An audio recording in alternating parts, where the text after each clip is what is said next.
Hey guys, welcome back to Star Wars Experience, and I've got some new updates from The Mandalorian Season 3. I also got some new theories as well. Now, as you guys know, Season 2 is epic, and it's probably going to be a little bit difficult to top that, but to be fair, it is John and Dave, so it's probably going to be amazing. So originally, the date for The Mandalorian to be released was Christmas of 2021. Unfortunately for us, that has changed. There is no specific date of release, but it will end up being in 2022.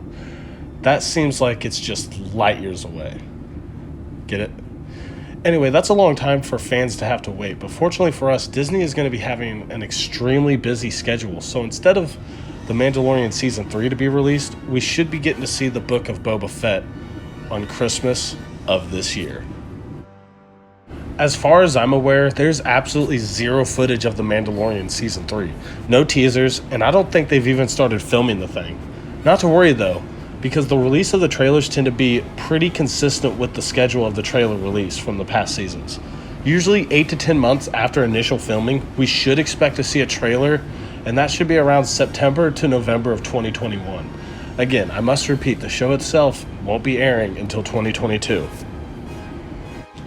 However, we do, for the most part, know who will be showing up in this new season. Obviously, Din Djarin and Grogu. Personally, I don't think they're going to take Grogu from the show. Grogu was an extremely important part in Din's character arc, and I think the only reason we wouldn't see him is if there's a huge time jump between Season 2 and Season 3. Next up, we will be seeing Moff Gideon and Bo-Katan.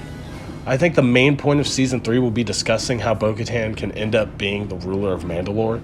I'm also hoping that they explain the Darksaber and why it can't just be handed over, like it was in the Clone Wars and Rebels. I also want to see who Moff Gideon has been getting his orders from. We also know that Sophia Thatcher has been cast for the upcoming season. So here's what I'm thinking. Again, all of this could change once we start seeing new releases from the Ahsoka series and the Book of Boba Fett. We know that there's going to be a dispute between Bo-Katan and Din Djarin over the Darksaber. And we know from watching Rebels that Sabine Wren's mother, Ursa Wren, tells Sabine she must win the weapon in combat, which she later does when she fights Gar Saxon. Sabine eventually gives the Darksaber up though, and she gives it to Bo-Katan. This is where things get fuzzy. My thinking is, Sabine only won the weapon in the mindset to find the weapon's rightful user, which later becomes Bo-Katan.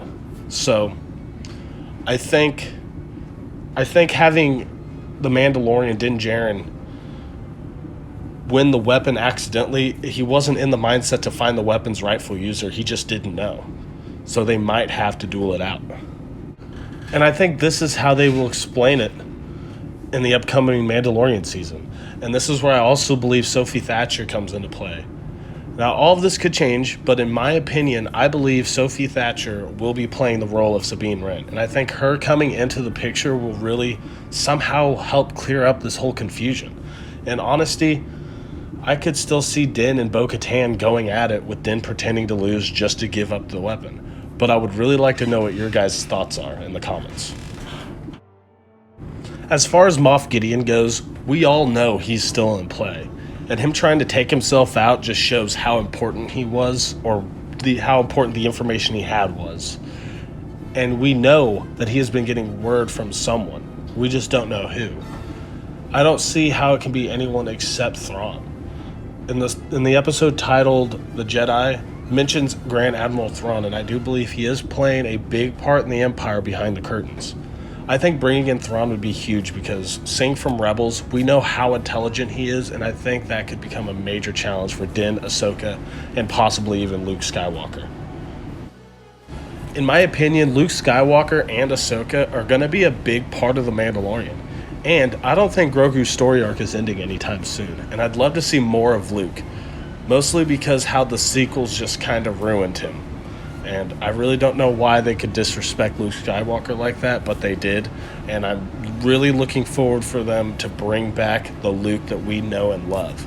And we know how powerful he is leading up to the Return of the Jedi, but it'll be really exciting to see what happens pretty much right after that once he takes Grogu as his apprentice.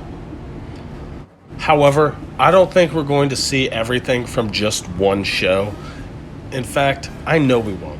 Ahsoka, The Mandalorian, The Book of Boba Fett, The Rangers of the New Republic, all of these new shows are going to have key details in them that pretty much set the pavement for the other shows. We won't be able to really know what happens once we really watch all of them. And I think that's kind of the idea. I think that keeps the audience in more anticipation, and honestly, I love it. Anyway, though, that is just my opinion. Obviously, like I said before, all of this could be completely off.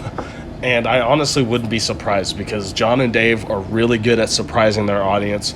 I never would have expected some of the stuff that they put in the show so far, and it's just been great. But what I'd really like to know is what you guys are thinking. Do you think Din will just give up the Darksaber, or will he end up being the rightful heir to the Mandalore? Let me know down in the comments, and if you could subscribe and give a big old thumbs up, that would be greatly appreciated. See you next time.